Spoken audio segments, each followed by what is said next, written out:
Break के बाद एक बार फिर से आपका स्वागत है। चलिए खबरों में आगे बढ़ेंगे। देहरादून में झमाझम बारिश हो रही है। उत्तराखंड के 4 जिलों में बारिश का अलर्ट जारी किया गया।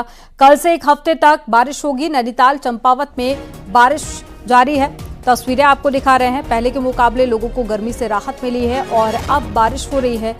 दिल्ली में भी मौसम में बदलाव देखा गया है और साथ ही उत्तराखंड के 4 जिलों में अलर्ट जारी किया गया है। तो 2 तस्वीरें आपको दिखा रहे हैं। पहली तस्वीर है देहरादून की, जहां पर बारिश हो रही है। वहीं दिल्ली की तस्वीरें आप देखिए। गर्मी से लोगों को काफ़ी हद तक राहत मिली है। साथ ही टेम्परेचर भी काफ़ी कम हो गया है और ऐसे में लोगों ने राहत की सांस ली है।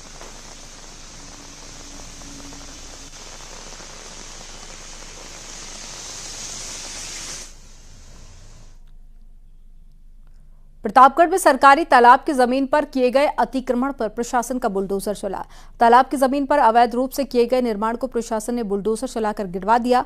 पक्के मकान बनाने वालों को खुद से अतिक्रमण हटाने के निर्देश दिए गए। मामला पट्टी तहसील क्षेत्र के ओझला गांव का है, जहां पर तालाब की जमीन पर अवैध रूप से 12 लोगों ने अतिक्रमण कर निर्माण किया था। तहसील प्रशासन की जांच में मामला सही पाया गया और तहसील प्रशासन ने बुलडोजर चलवाकर अतिक्रमण को गिरा दिया।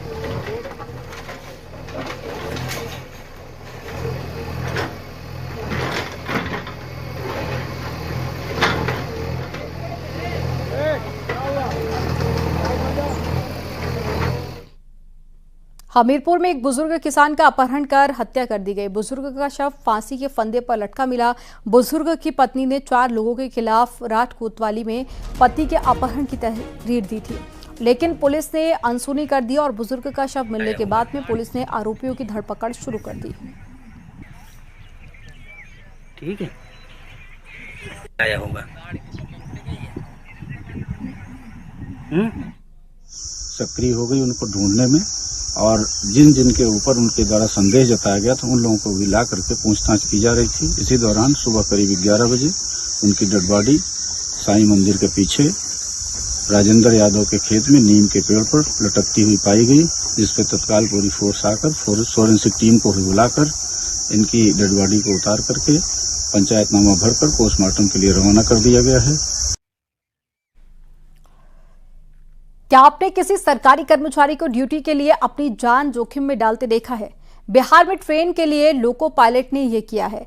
यात्रियों की सुरक्षा के लिए उसने अपनी जान की परवाह नहीं की। आखिर लोको पायलट ने ऐसा क्या किया कि उसकी बहादुरी की हर तरफ तारीफ हो रही है? रिपोर्ट में आपको दिखाते हैं। Report news 18।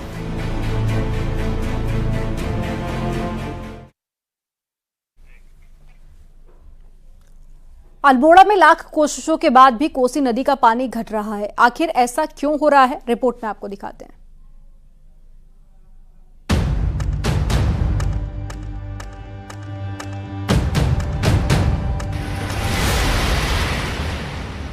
अल्मोड़ा की जीवनदायिनी कोसी नदी का जलस्तर लगातार घटता जा रहा है। हालांकि 2017-18 में कोसी नदी के किनारे एक ही दिन में 1.5 लाख पौधों का रोपण भी हुआ, लेकिन उसके बाद भी नदी का जलस्तर लगातार गिर रहा है। पिछले 5 सालों के आंकड़ों पर नजर डालते हैं। कोसी नदी का जलस्तर साल 2020 को 43.5 क्यूसेक था। वहीं 2021 में वो घटकर 28.5 क्यूसेक तक जा पहुंचा।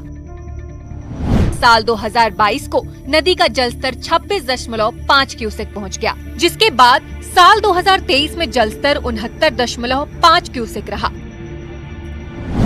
जबकि 21 जून 2024 को नदी का क्यूसेक 23.5 था। कोसी बैराज में पिछले 5 वर्षों में आज की तारीख में ही 23.5 क्यूसेक पानी है, जो कि पिछले 5 वर्षों का सबसे कम है। और ये प्री मानसून बारिश से न होने का इस समय कोसी बैराज का जल जो हमारा डिस्चार्ज है वो एकदम कम हो गया है, 23.5 क्यूसेक है।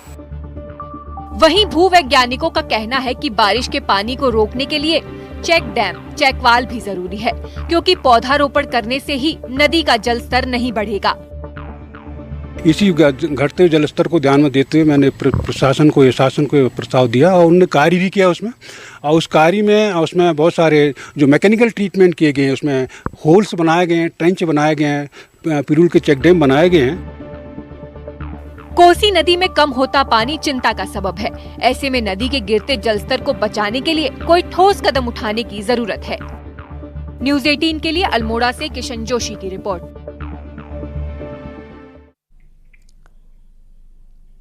यहाँ रुकेंगे एक छोटे से ब्रेक के लिए। आप देखते रहिए न्यूज़ 18।